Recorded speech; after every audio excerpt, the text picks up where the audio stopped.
Camden, New Jersey is a city of about 71,000 people sitting on the Delaware River, 2 miles from downtown Philadelphia. It has one major employer left from the industries that built it, and in March of 2026, that employer slipped. Campbell's Soup, the company that has been headquartered in Camden since 1869, missed its quarterly earnings. It cut its full-year profit forecast by roughly 11%. It told investors that tariffs were eating through its margins faster than it could raise prices. The stock fell 7.5% in a single morning. For a global food company with $14 billion in assets, that is a bad quarter. For Camden, it might be the last warning. Because Camden has done this dance before, twice. This is the story of a city that built the records America played, the warships America sailed, and the soup America ate, and what happens to a city when its industries leave one by one and the last one starts to shake. Camden didn't grow into an industrial city. It was built as one. In 1869, a fruit merchant named Joseph Campbell started a canning operation near the waterfront. In 1894, a small audio company called the Victor Talking Machine Company, founded by Eldridge Johnson and Emil Berliner, set up a few blocks away. 5 years after that, shipbuilders broke ground on what would become the York Shipbuilding Corporation, a yard so productive it would eventually launch more warships than any other facility in the country. By the 1920s, those three companies were Camden. RCA bought Victor in 1929, and the iconic dog and gramophone, his master's voice, became the symbol of an entire American industry manufactured here. Campbell's invented the condensed soup that became a staple of every Depression-era pantry. New York Shipbuilding built USS New Jersey, SS United States, and most of America's mid-century naval fleet. In 1950, Camden hit its peak. Population, 124,500. Manufacturing employment was at an all-time high. 3 companies, tens of thousands of jobs, an entire city economy. Almost every American household owned at least one product made within Camden's 8 square miles. That was the top.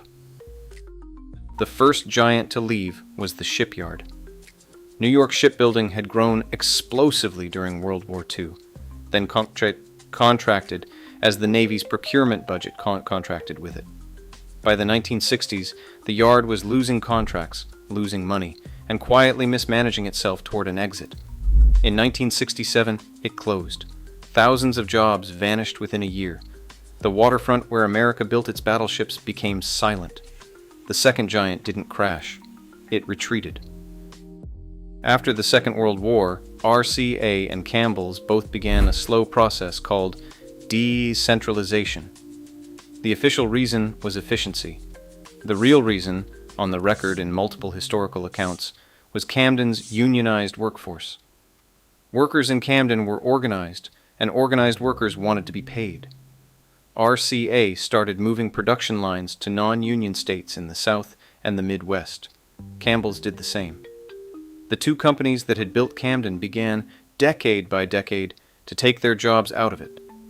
Historians of deindustrialization have a name for what followed in neighborhoods like these: white flight, the accelerating exit of middle-class residents that hollowed out the tax base and left behind concentrated poverty.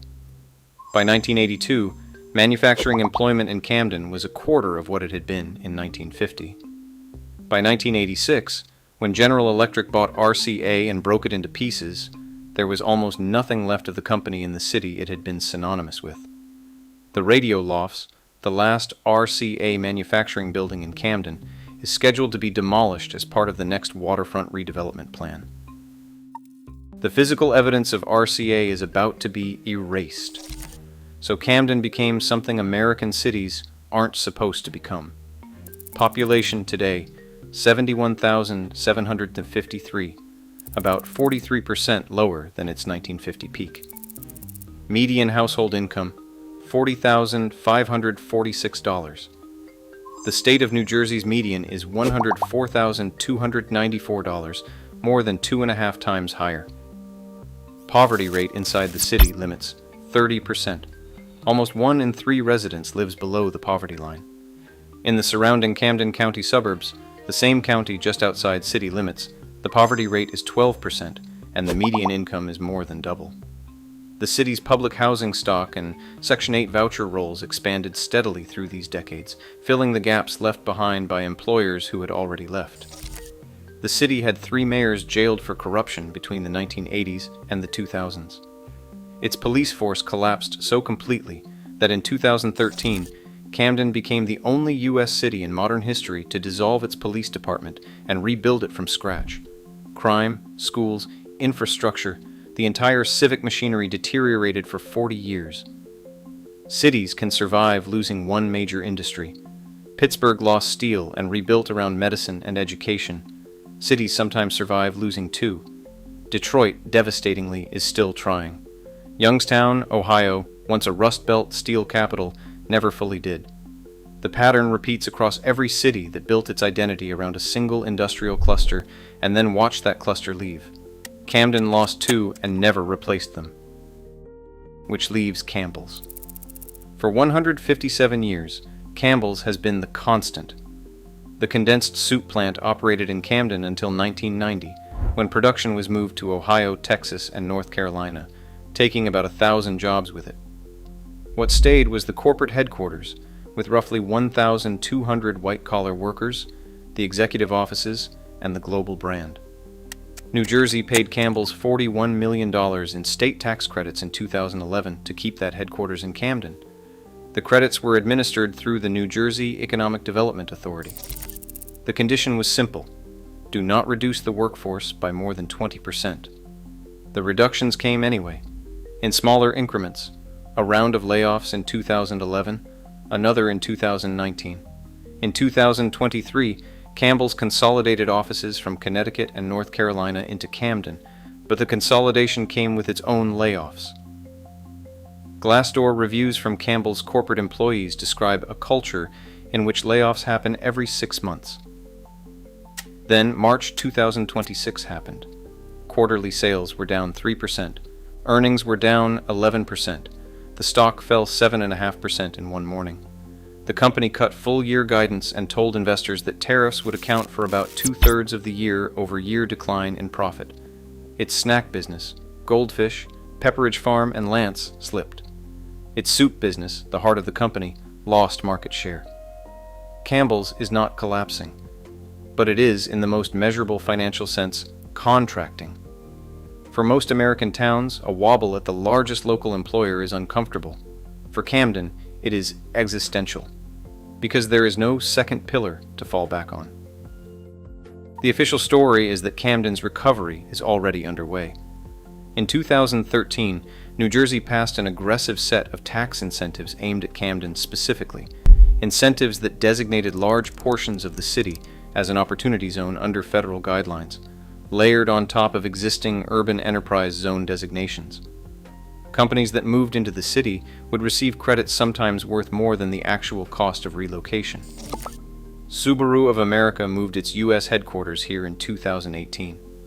The Philadelphia 76ers built their practice facility on the waterfront. Holtec International, a nuclear technology firm, set up a major presence. The battleship New Jersey became a museum. New Jersey American Water built its headquarters here. Cooper University Hospital has become one of the city's largest employers, alongside Rutgers University Camden, which expanded its campus through this same period. Adventure Aquarium, the Freedom Mortgage Pavilion concert venue, and an aerospace logistics firm all arrived, and the waterfront on paper has never looked busier. 20,000 people commute into Camden every weekday to work at these places, and every evening they leave. They drive across the Benjamin Franklin Bridge into Philadelphia, or out to Cherry Hill, or down to the suburbs of Camden County. They earn their salaries inside the city limits and spend them outside. The poverty rate inside Camden hasn't moved. The median income hasn't moved. The schools haven't recovered. In 2024, George Norcross III, the South Jersey political power broker who had effectively designed the tax incentive program, faced state and federal investigation over how the credits had been awarded and to whom. Camden is now, in a strange and specific way, a city that exists as a workplace for people who don't live in it. The lesson Camden teaches isn't really about Camden. Workplaces and industries are different things. A workplace is a building with desks and a paycheck. An industry is something that organizes a city around itself, that feeds the neighborhoods, fills the schools, supports the businesses, builds the housing, defines the identity.